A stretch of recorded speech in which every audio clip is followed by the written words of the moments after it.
Hi, and welcome to Decoding AQ, helping you to learn the tools, mindsets, and actions to thrive in an ever-changing world.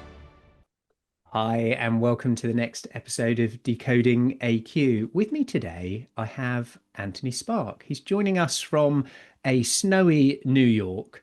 He's a serial entrepreneur, he's a money coach, a philanthropist, he's an author, and a personal development specialist. So his life and business is best known for really helping people break financial ceilings, rewrite their limiting beliefs, and build a life that is aligned with their God-given purpose.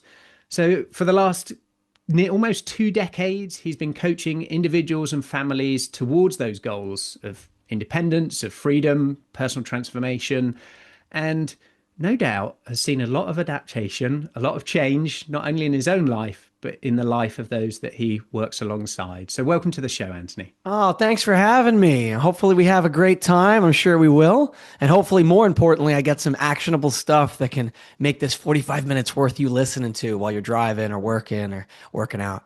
Nice. I love that. Straight out the gate, let's focus with, right, what value are we going to land in That's here? it. But so you started out, correct me with this, in terms of in retail, customer service, store management, marketing, and then really finding maybe what is part of your purpose in helping others around coaching, building freedom. What was the shift and what was the sort of embryo to that Yeah. happening for you, Anthony? Yeah, it was a chance meeting, if you want to call it chance or fate or destiny or God or however you're going to frame it. But I'll give you a little bit of my history. I think it'll inform our conversation. So I grew up with a really dysfunctional family background. My mom was a single mom. My dad ended up going to prison. Lots of just mental health issues, addiction issues. So I was working full time at 15 in ninth grade. I was working 40 hours a week.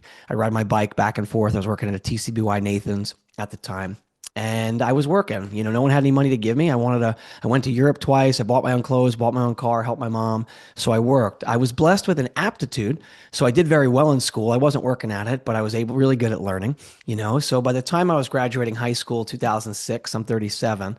This is pre-social media for anyone that's out there that's like late 30s beyond. I grew up much more similarly to people I find in their 50s and 60s than I do the people that were really even 30 because that social media shift happened. Instagram doesn't come out till 2 years after I graduated high school. So there's no gurus, there's no cryptocurrencies, no gig economies, no social media, there's no influencers, no affiliate marketing. So I was told you go to college or you're going to be a hobo. So I figured I wasn't good at fistfights under a drawbridge. So I figured I'd go to college. And graduating high school, I just knew two things. I knew number one, I want to make a lot of money. We had no money. I'd been working full time since I was young. So I knew I wanted to do something that was going to be financially rewarding. But I also knew number two, I want to do something that helped people. Because I knew for me, being in an office and doing finance, and I'm not saying there's anything wrong with it. I just knew for Anthony Spark, I was going to be unhappy. So I figured I'd go to the medical route. Now, I didn't want to be a doctor, though. I want to make a lot of money and help people, and that was the best way I could figure it. And I think that's a very important distinction because some people are like everything in their life. They want to be a lawyer, they want to be a doctor, they want to do finance. I just felt like that was the best way to get to the thing I wanted. I didn't really care what I was doing per se. So, graduating high school, I'm working 60 hours a week. I got great grades and all my stuff. But a friend of mine worked at a ski place, and he told me he met someone there that said he was going to retire at 28. Now, again, for time frame perspective, because if you're younger, this, it's like, oh, obviously you got Mr. Beast and all this stuff. I'd never heard of that before. I didn't grow up with entrepreneurship majors and financial freedom and hearing about this stuff. So I remember thinking to myself, like, I was unaware that was an option because I thought you either were born rich or you worked your whole life. And I didn't realize retire in your 20s was out there. So I said to my friend, I'd do anything to do that. I got to meet this guy.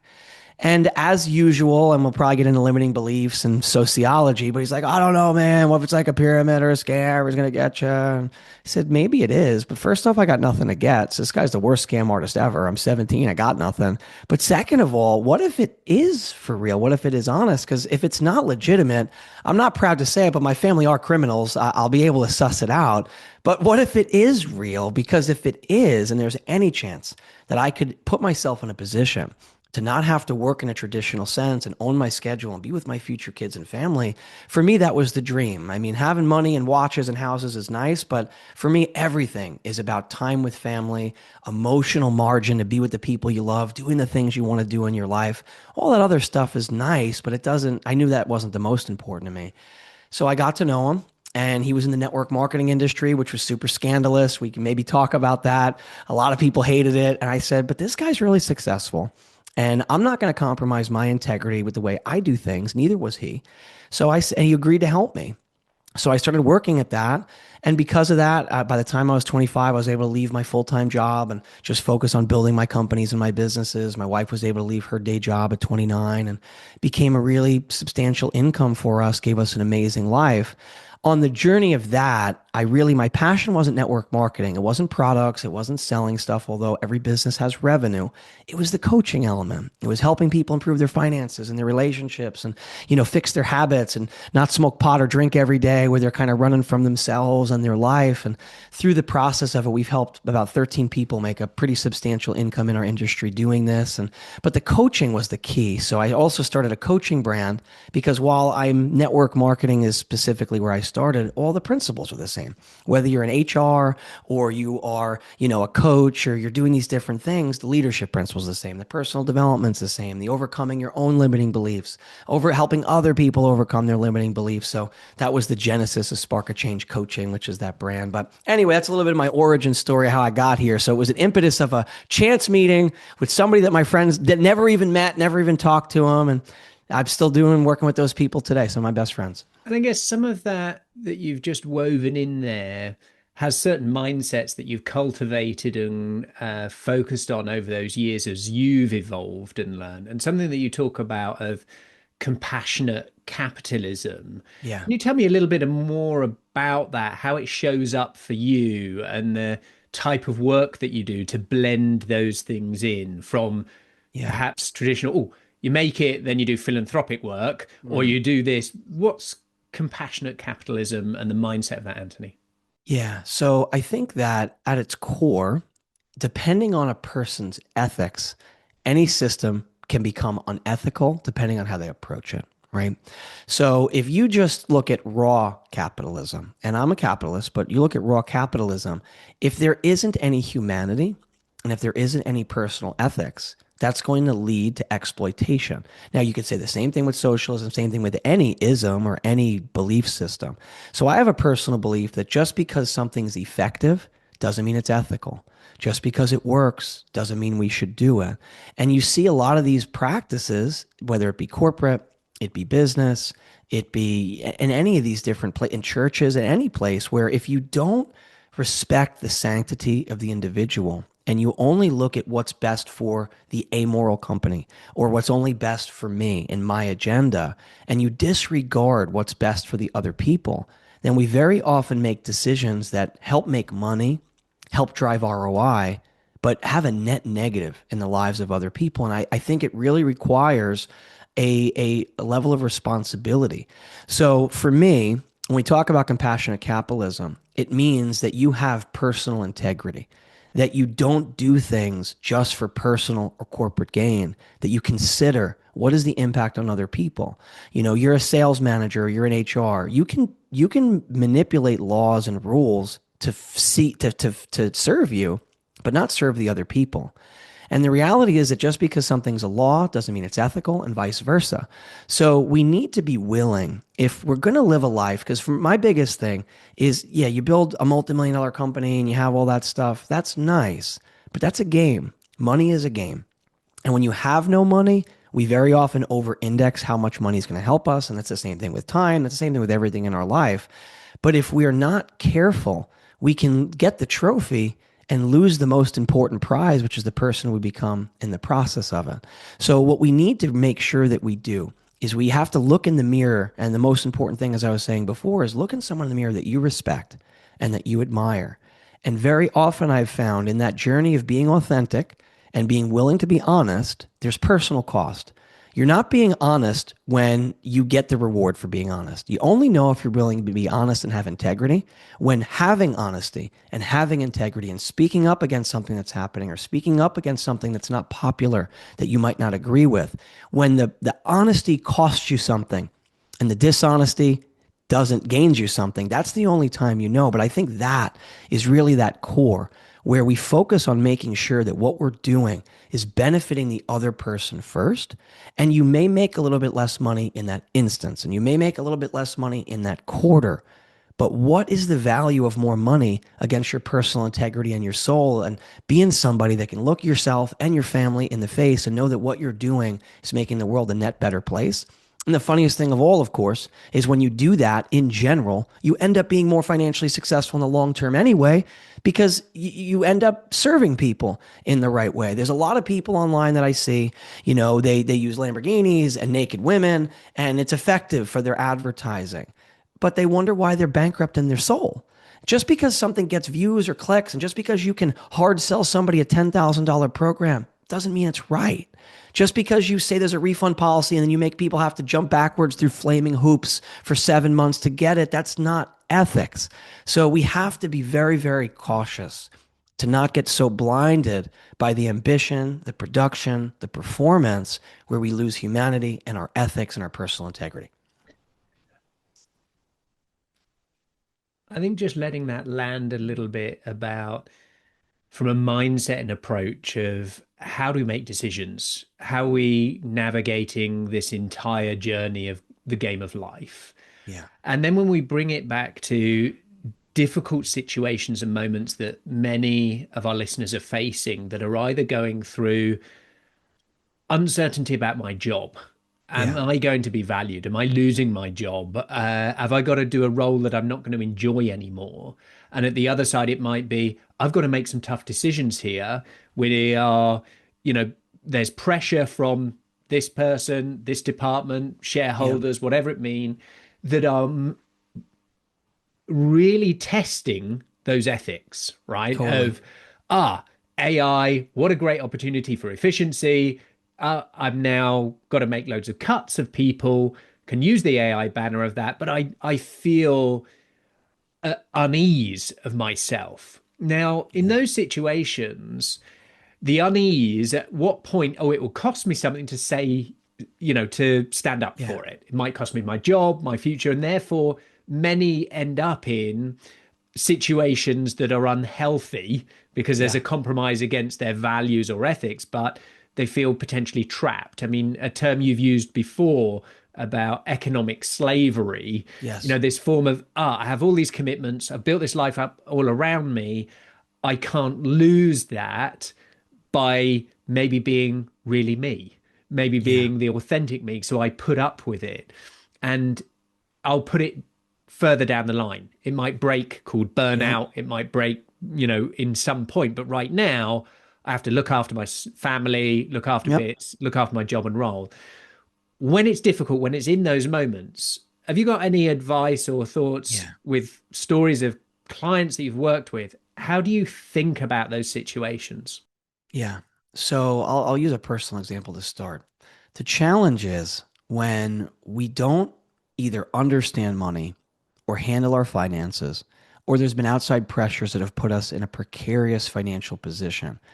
The thing becomes very difficult because what I just talked about, I believe to be very true, but it sometimes doesn't take into the pragmatic account of the responsibilities that we have. And then we have to make a decision. Mortgage to pay, school bills to pay, Right. I got food my to put on the kids. table, Right. all of those things. The Is this practical. stand is this stand worth me taking the personal financial hit that I may or may not be able to absorb, and then the rippling effect of other people. So I think that there's three different points in there that are important to talk about pragmatically, actionably. The first thing, and Tony Robbins talks a lot about this, he's the GOAT. When you have two options, you're trapped. You always have to find a third option. So we always want to look for what are the options that I can help that doesn't lose me my soul, doesn't lose me my integrity, but also doesn't disregard my financial responsibility to my life. So let's take that AI example as an example, and everyone has a unique situation. So hopefully, these myopic examples you can extrapolate out into your personal situation. But you take the AI. So the thing I would immediately think is, okay, I have to serve my shareholders, right? So I have this tool that's going to be able to increase the efficiency. Okay, we can't just disregard that and say, no, I'm just going to do this old school because we're going to become competitively relevant. So that doesn't work. But we also have to keep in mind the human cost of that. So that becomes, all right, how much money are we saving? And how are we going to make sure that we honor and take care of those people? How much severance can I fight for? Can we do some type of job placement to help these people land on their feet? What's the longest amount of time that we can give them to be able to find a new spot, to relocate into a new position? So we can look at it with some type of compromise where if I was in that situation as an executive or as somebody that's making those decisions, there are hard decisions that need to be made. But how do we not disregard the other person's perspective and the humanity? Because you could do like you just walk in and be like, all right, everyone's fired, and that does one, and that gets the AI implemented. Or you could take a little bit of higher cost and make sure that you implement these different programs and help these people, and to fight for that. And I think those are very often worthwhile fights.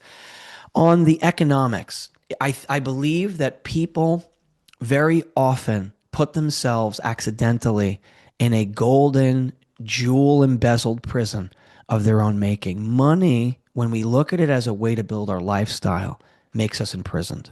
And people, it typically, as they get a raise, they immediately raise their lifestyle. They get the new car, they get the new house, they do the new things, and now they become a prisoner, whether they're making 50 grand a year or $500,000 a year. Because if your income is equivalent to your output, especially up to 80, 90, 100%, you're trapped.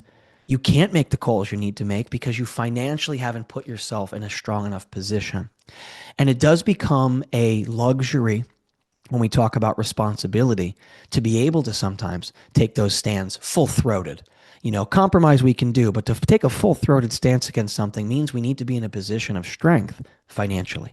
Because if you don't need the money, now the way you probably handle that situation changes than if you're behind on all your bills and you're in debt because you've spent everything. So I think taking ownership of our financial condition and not keeping up with the Joneses and being willing to cut back and to be financially responsible and conservative in our personal finances, to properly invest, to properly save, to keep our income to our expense ratio as low as possible, to leave margin, because that also allows you to, let's say you get that $250,000 a year job and it's killing you and you know it's killing you. If you only need 125,000 for your lifestyle, it gives you flexibility, gives you options. You can afford to take a pay cut for your mental health and for your family's and your ethics. Third is I think that psychology has really been hijacked, and I believe it has been absolutely manipulated to take advantage of people. And one of the biggest things I see done in corporate or any place, and corporate specifically I'll talk about, but it's anywhere, is making people's identity and their quote unquote family their job. And it's an illusion. No matter how good the people are at our job or at our business, they ultimately are serving a role. And I think when we cross these lines of saying we're like a family, you don't fire your brother if he embezzles funds. He's still your brother. You do fire an employee if they embezzle funds. So you're on a team. You can be part of a community. But I believe that when we plant our flag and our identity in our corporate identity, and I find this to be much more often a male problem, although it can happen across genders, when we get our affirmation and our respect and our feelings of worthiness from our position or our title or our function, we're planting our flag on some really, really uneasy sand. Because if our flag is planted in the job title or the role we're playing and the performance that we're doing, what's going to happen when and if you can't perform, or when and if that situation shifts? You're going to end up with an existential crisis because where you've planted your identity and where you're getting your needs fulfilled no longer is there. So I think that becomes a much deeper discussion, and that's probably a little bit of coaching, maybe even counseling, depending on where you're coming from, of where is your identity? Is my identity, I run a very big network marketing business. That's not my identity. If I lose my entire business, sucks, but I'm not going to have an existential crisis. I'm just going to replace some income. My identity is being the best dad and the best husband I can be, being somebody that I look in the mirror that I respect, that's willing to speak out and do the right things. My identity is in my willingness to perform and to serve other people. and do things that I believe in. I have a sign in my office that says only do shit you believe in. That's my identity. My role is in network marketing, and my role is as a coach, and I get tremendous fulfillment from that.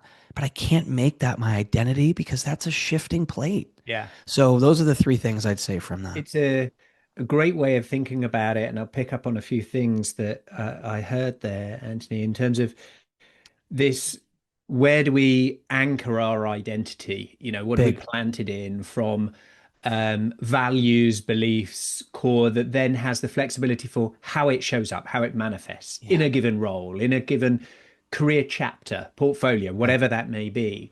And things do change, right? Jobs Big change, change. family circumstances change, Right. relationships change, all sorts of things. And so do we, right? Right. And that piece. And it might be values I had 20 years ago are different values than I have today. They might be the same. Absolutely. And that Absolutely. opportunity to check where you put only do things that you believe in. What you Sorry if I'm not believe. supposed to curse on here. No, that's all good. That you believe in, um, your beliefs might shift because you Yeah. get new information, new data, new realization, meet new country, meet new culture, and go, I now believe in it. And I wasn't aware of that. I didn't Right. know you could retire at 28. At the Right. beginning of your story. Oh, now I see it's possible. I can believe in that. I Right. can take some actions. Something else that resonated really interestingly, and it links to a couple of other kind of stories we've had in episodes, and it's this thought around ethical redundancies. And you talked about fighting for during a compromise those situations and fighting to treat them as well as you do in onboarding as you do in offboarding. And Absolutely. often when we're onboarding, we're doing all these great things. Oh, your perk kit comes with all the stuff, and we look Yep. after them, we take them out, we introduce them to people, we want them to get on well. Oh, well, this is this person. We do internal networking, build up influence, give them training, give them skills. How much and how awesome would that be if we do the same in offboarding? Let's introduce Absolutely. them to our network. Let's fight for things. Let's give them some space in terms of whether it's finance, whether it's coaching, whether it's counseling, whatever it may be. And I think there's a huge opportunity where that becomes way more accessible now with technology than it has done before. Because Right. previously that was linked to a lot of resources, money and time. Yep.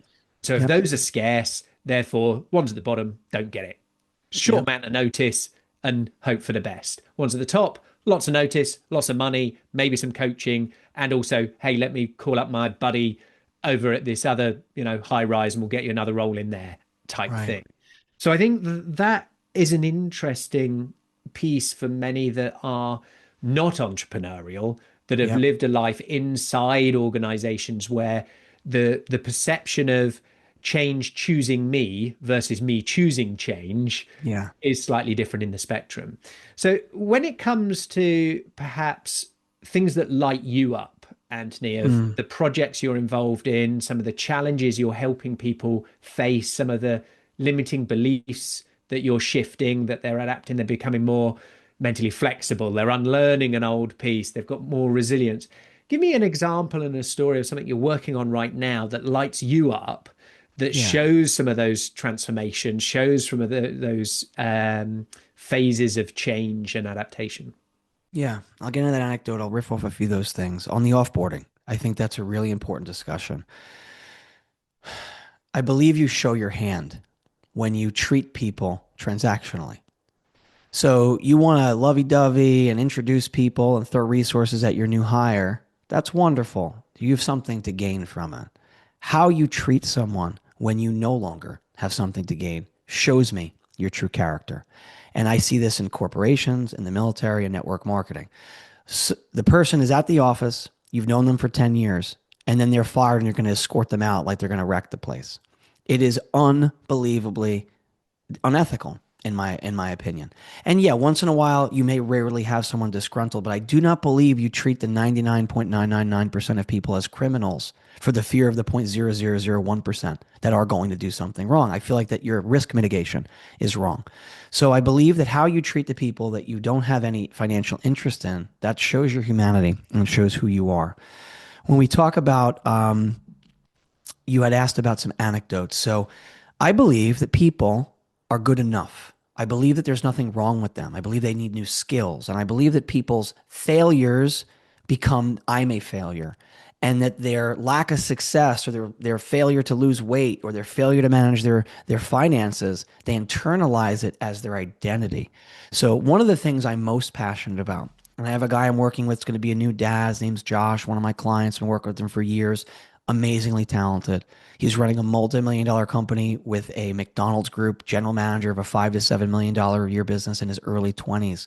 But his self image and his limiting beliefs, he kept self sabotaging down to the level of his self image, and his abilities and his talent far exceeded. So it takes sometimes time to rehab. That's what I'm passionate about. And the reason I don't do, because I love executive coaching and I've been paid very significant sums to speak at conferences and very significant sums I could charge for personal coaching, but I keep my rates way lower than they should be because I want it to be accessible. Because the key people that I like to work with are the people that have that ability, but they just haven't been able to get their self image or get out of their own way or get the habits in their life instituted. So I'm passionate about helping people that have a vision, whether it be becoming, financially independent in the industry that I'm in and building a multi-million dollar company there, which is atypical and rare, but maybe that's their vision, or maybe their vision is to start a not-for-profit, or maybe their vision is to go up the corporate ladder and to get some equity stake. It's to help give people both the habits and the identity to be able to do that. I'm working with a guy, Aaron.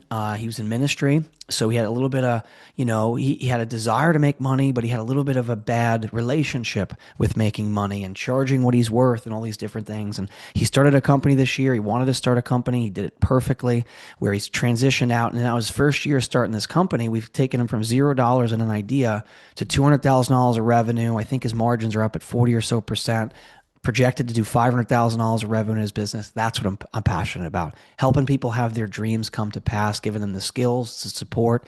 And sometimes you just need one person in your corner that believes in you. And they got to be outside of your life sometimes. Family member can be great. Corporate people in the org structure could be great, but they have an invested interest in you and there's layered relationships. Sometimes having someone totally outside that just believes in your vision and walks you through it, there aren't any other personal entanglements, can sometimes be the impetus to be able to help to overcome those limiting beliefs. So that's what I'm passionate about. That's what I would say on that. If I missed any part of the question, let me No, know. that's perfect. And in terms of, you have built up a portfolio around you of multiple ways you show up, from Yeah.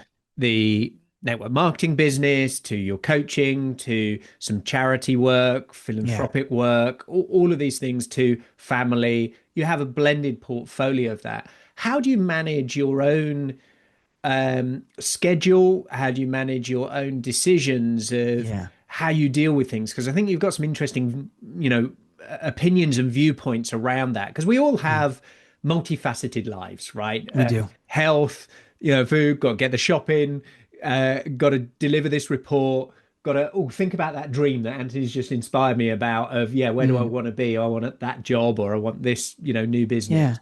How do you deal with just the day-to-day scheduling in your own life? Yeah. A few principles. First off, I find a lot of people, they do this thing where they say, well, I should be better than that. But you're not. Some things we're weak at, some things we're strong at, and we have to build systems around that. So you can probably tell in talking to me, I'm a yes guy. You want to do a podcast? Yeah. You want to go to this? Yeah. You want to speak here? Yeah. You want to talk about this business? Yeah. I can't say yes to everything and not have it have major implications to the rest of the areas of my life. So I had to build in mechanisms. I don't schedule anything without my wife approving it, because otherwise I'm going to become extremely unaccountable and I'm not going to have time with my family, right? I also had to shift my perspective that I used to say business comes first and then whatever's left over goes to my wife and my family. And I almost got divorced over it because there is nothing left. Business, vocational success, it never ends. So if you say, when I'm finished with that, then I'll give what's left to my family, in my opinion, or at least in my experience, because maybe you're different, there's nothing left. And you might be there physically, but if there is an emotional margin and energy to connect and to do the things, what's it worth if you can't even play with your kids or be able to engage in a conversation and hear about your wife's day if you're so exhausted that you left no margin? So I had to switch it. And a lot of people didn't like this. I'm a performer and I perform well. And a lot of people want to be able to work together with that. So they have targets. My growth equals their growth and different things. And this isn't the same in any company, in any business, but I had to make a decision for me and my family. And I had to say, okay, my family and my wife are more important than vocational success. That has to come first. So when I talk about scheduling, I have a virtual assistant that helps. I have my wife that runs my schedule. I have my leadership team that I don't make any decisions without running by them. So I have mechanisms that don't make me do this, that, this, that, this, that, yes, yes, yes, change here, change there, because I'm fast. I'm entrepreneurial. And that makes people, gives them whiplash a lot of times, especially if someone's a slower processor. They're more corporate with structure. So I first put time in my family for my family, and I have a limited amount of time I do for business and I do for vocation. So I have to choose. It makes me have to be selective. So if I choose to do this podcast, that's going to take an hour of that time. And I'm not just going to add that on and add the next thing and add the next thing. So I have limited working hours and I have to be extremely efficient. Another tool, which talks about a lot, and I'll give some books on the topic of identity, particularly people in their late 30s, early 40s, the midlife passage. I have to get the author, we'll put it in the notes, but it reframes a midlife crisis into a second adulthood. You talked a lot about changing values, changing perspectives. Is That's that usually Chip? Is it Chip who's I written don't that? think it's Chip. I could look it up quick for you, but while I'm talking, We'll get it. We'll get let's, it on the show notes. okay. Yeah. So anyway, midlife passage. It's not Ernest Becker. He wrote Denial of Death, but anyway, we'll get it. So that's really good on identity. The One Thing by Gary Keller started Keller Williams Realty. What's the most important high leverage thing? Because in any agenda, we have to look at there's a few options and things we could do that are going to give most of the result. Ratio principles, classic personal development thing. One thing is the way Gary Keller talks about it, distilling it down to the one thing. We have to be careful that we don't get stuck being busy. And we need to not manage our life based on tasks. I personally use the RPM mentality, which also comes from Tony Robbins, where what's the result we want? What's the purpose that we're doing it in that area of our life? And then what's the massive action plan? And we organize the deliverables. What's going to be the most important? Because in your agenda, you can't get everything done. I got 4 kids. I got several companies. I got my investments. I got my charity work. I'm a runner. I make content. I got to spend. How do you do everything? Relentless intentionality. Yes, James Hollis. Perfect. Thank you. Relentless intentionality is really what it comes down to. And being willing to say, understand every yes is opportunity cost where you have to say no to something else. And you got to choose carefully. Yeah. It's interesting, when you enter this world intentionally and you start to filter out people that resonate with you. You've mentioned Tony Robbins a few times, other different ones that are doing work. Joe Polish, you might have come across from Genius Network, Genius Mm. Recovery, lots of interesting things. And this balance of, it's the maybes that kill you. No's are okay, you can deal Yes. with, and then it's got to be a hell yes, right? Yes. And for somebody whose default character is to help, to say yes, to Hmm. do those things, they then need the systems, the Right. protocols, the surrounding bits around us to protect ourselves, right, from Right. that. Which is a great way of thinking about building an environment for optimal performance. And that Yeah. environment is people, systems, tools, and those things. And I've noticed as well the sort of transitions uh, through often passages of time where those things shift and change, Yeah. right? Yes. Oh, I'm learning, I'm building, I'm then family. Oh, my health, or if I'm starting to get health Right. issues, either from extended family or my own. Oh, Right. nothing functions without our health. And Right. so, from a family, I need to be healthy to be good for my family. And that Right. then starts to build shift into people's schedules. And I think it's okay for your intentionality and your prioritization to evolve, for that Yes. to adapt, for you to realize, okay, what's my phase right now? What is, Right. just because I do this, I might have some stables. Like I mentioned when we were in the preparation, meditation for me Yeah. at this moment is a non negotiable. I Right. build that in, whether I am flying somewhere in Right. another country, doing things, that is a stable part. There might be a time in my future when it isn't, when there's something Yeah. else, and Yeah. it's important to be, I think, give yourself compassion, Yes. around, I did that. I now know something new. Something has shifted and changed. I'm going to evolve that. My Yeah. relationships in this way. I've gone from no kids to 1 kid to 3 kids to 4 kids To to, 7 grandkids. to whatever it may be. Yep. things shift, right? In our lives, and we adapt around those. Right. And again, I mentioned this phrase I really like, change happening for us versus change that, that we choose. And we might feel very Hmm. differently about those things. I've chosen this rather than, oh, that's happened. I didn't choose Right. it, but I now Right. have to respond. Do I react? Do I take a breath? What do I deal Right. with? One of the other things that as we come to the sort of twilight period of the conversation and this episode, is in and around curiosity. So you Mm, will have, throughout your career, met all sorts of interesting people, done all for sorts of sure. interesting projects, got loads of ideas, enough ideas to, sink a ship, as It's true. serial entrepreneurs do. And it's this double-edged sort of curiosity, always looking, reading Mm, what's going on, that then, oh, maybe that's the yes, maybe that's the yes, maybe that's the yeah. yes. The curiosity side, when was the last time you did something for the first time? And what Mm. was it? I do things for the first time all the time. I'm a lifelong learner. And I teach my kids one of the affirmations that we say is when something's hard, we do it anyway. The only way you learn at something is by being bad at it. So I started this entire coaching brand, I don't know, 6 months ago. This is probably my 15th or 20th podcast. And I've been a speaker, but I hadn't been on other people's podcasts. I'm starting I have a new idea that we're starting with some AI implementation of a business because these AI tools are so powerful. One of the other ways I do my schedule is I kind of look, I think it's like it's like Dr. Octopus or something. I think it's Batman with the guy, whatever it is. I think you guys know what I'm talking about. The guy with all the mechanical arms, you know what I mean? And that's how I look at AI, where you use systems and tools to extend your reach. So that's a new thing that I'm learning about. And I'm not doing the tech implementation, but I'm doing the ideation and how it can interface with people that are coaches, consultants, network marketers, or anything along those lines, which is a cool new thing that we're doing. I'm always reading new books.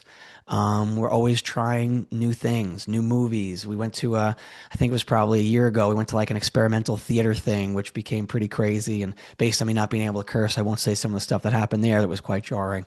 But you have to, I like to read the opposite belief of both philosophy and politics. I believe that if people are in an echo chamber and they're unwilling to read things that they might not inherently agree with or be willing to understand it enough to see where the other person's coming from, I think you're losing out tremendously in your life and the perspective you can have and the change of mind. Changing your mind, I believe, to be a superpower. A lot of people, they get calcified. They think the same way, they believe the same thing, they do the same thing. Now, on the other token, one of the rules I made for myself, being someone that's so idea driven, it can be very easy to flip from one thing to the next and never Mm. do anything. So when I saw network marketing at my time, when I was just turning 18, 2006, right before my 18th birthday, I made a decision. I said, okay, this for me, best I can tell, is the best opportunity that I have. Not perfect, don't love everything about it, but the best opportunity I have to accomplish my goal. And I remained open to if I find something better that accomplishes that goal, then and only then will I consider shifting. But if my feelings are I don't want to do it, it's not going as well, the question always came back, well, what am I going to do instead? Because I'm open to finding something better. I'm not going to say, hey, I'm just going to do the one thing because I said so for my whole life. Now I have some life goals that I've made around this, but I was never like only going to do that one thing. It was what was better because that's how you help to avoid the fear and the limiting beliefs and the quitting before the finish line. It's also important when you have a lot of ideas and you're an entrepreneur, if you try to chase two rabbits, you catch none. So there does need to be a singular focus when you're developing an area of your life or you're developing something. There's a period of your time that you need to put all of your focus and intentionality around it until you get that plane spinning. Maintenance energy is very, very different than building energy. And once you get like when you start meditating, you got to make sure you do it. But you go 670 days, that's autopilot for the most part. That's something's built in. So then you can build the next habit or skill. I find a lot of people, New Year's, they try to do like these 10 major life shifts at the same time. You can only really majorly impact one area of your life at a time. 30, 60, 90, 180 days. Once you have that going, keeping that plate spinning is very different than trying to spin four plates at the same time. So a lot of times people hear kind of all the things I'm talking about. I've been very intentional of, all right, what is the main focus right now? And I can keep that Amway plate spinning much easier now than I used to be able to because I've been doing that for 20 years. Doesn't mean it doesn't require time and energy, but it doesn't require the unbelievable intentional focus of studying everything it did in the beginning. So then I can spin another plate. And once that plate's going, I can spin and I can keep a few more plates spinning. So it's important we don't bite off more than we can chew. And we keep in mind that minimum viable thing like atomic habits and James Yeah. Clear talks about building a habit, just getting the running shoes on. That's the start. And you just build that habit up. Yeah, it's lovely. And I think what you've talked about there in terms of the flexibility in how it's this challenge, right? When do we grit and when do we quit, Sure. things? And perhaps actually your ultimate goal was the freedom, financial Yes. freedom, those sorts of things. How you went about it, you were open to, whether Right. that was network marketing or other things, but Right. that remained and allowed flexibility here. And Yes. so for many people, they believe a goal that is actually a sub goal and therefore rigid to it. And oh, if I quit Exactly. that, that's not a good thing. I've got to grit, I've got to stick with it culturally, parents, whatever it might be, of Mm, quitting's not good. Well, quitting something that's not working and not good for yes. you is a great thing, It right? is. Quit smoking, good. Quit your job. Oh, maybe that's bad. It could be the Mm, best it thing, depends. right? It depends. So I think that's a really good framing of, remaining curious, being open to things, balancing, phases of focus. And Yeah. so enabled to go deep for a period and then look up rather than chasing two rabbits. I'll chase this one right now till I've not got it anymore. Then I'll look up again to see Yes. things. And it's that nice phase and balance. And equally, as we're building teams and companies, is that we can spread the load, right? We Yes. can have different areas to work in different ways, that it doesn't have to be singular one individual Right. doing all of those things, right? We've got Right. explore and transform happening whilst we're utilizing and improving. We're not Yeah. expecting that in one individual, right? Because that would be, padded cells very quickly Very across true. those things. If people want to get in touch with you, Anthony, because what Yeah. you've talked about has really resonated with them, it sparked a thought in their mind to think, hey, I'd like to have a conversation with you. I'd like to reach out, perhaps check out Anthony's book. How do they get in touch with you, Anthony? Yeah. So easiest way that we can track it is I started a newsletter. I got a daily newsletter going out. I got my, AI agents. I got my whole workflow. If anyone's interested, I can talk about that. So that goes out daily. So if you go to Spark a Change Coaching, you can sign up and get a free PDF of my book. So you don't have to buy it on Amazon, add you to the email list. Now, that's the easiest way to track. That's primary so we can keep in touch. What I also do though, and this isn't for most people, but if it's for you, great. My personal cell phone I've given out for the last 20 years because the reality is very few people are going to take a step to reach out. So the traditional way, go on sparkachangecoaching.com, sign up for the newsletter. Love to add value for you. But if you want to talk, you can also schedule a free discovery call. It's a bespoke practice. I only got so much time. So we have to, just so you know, it's not going to ever be a sales pitch because we got to like each other, got to share similar values. I can only take on so many clients. It's a very direct time for money thing for coaching, but it's a passion of mine. So you can book a free discovery call, but you want to text me, you want to call me. This is my personal cell phone number. It's not a Google number. I'm not changing it, but my personal number is 631 327 2241. You can text me, you can WhatsApp me. If you're in London, I usually check WhatsApp's a little slower. I usually forget about them. But if I could serve and I can help, even if it's just the answer to a question, you want to have a conversation, I believe that no one is ever too busy to help someone who has the guts to reach out and ask something. And not everything in life's about money. If I could answer a question or help you in some way and we never engage in some formal business financial way, that's worth 15 minutes of my time and I'm happy to do that. The quantum karma. That's Anthony, it. it's been a beautiful evening for me, afternoon for Oh, you. thanks. I'm filled with gratitude. What a great way to end my day. And thanks for everybody in tuning in and listening in. And I'm sure you'll feel the applause and Oh, gratitude and thank thanks you. from our listeners each time they listen to it. So thank you, Anthony. Well, thank you for having me. Thanks for listening. And I'm sure Ross can help an awful lot too. So, very often people do these podcasts and you send it out in the ether, and a lot of people get impacted and a lot of people help. And very rarely does that bubble back? So I would strongly recommend reach out to Ross, let him know if this has impacted you, anything on any of his podcasts have impacted you, send him an email. You don't know how far it can go when you're sitting in a room by yourself and you got all these people listening, you don't see how a few emails or texts of what the impact's been for your life can help someone to go another 6 months. Thanks, Anthony. For sure. Do you have the level of adaptability to survive and thrive the rapid changes ahead? Has your resilience got more comeback than a yo-yo? Do you have the ability to unlearn in order to reskill, upskill and break through? Find out today and uncover your adaptability profile and score, your AQ. Visit AQai.io to gain your personalized report across 15 scientifically validated dimensions of adaptability. AQai, transforming the way people, teams, and organizations navigate change. Thank you for listening to this episode of Decoding AQ. Please make sure you subscribe on your favorite podcast directory, and we'd love to hear your feedback.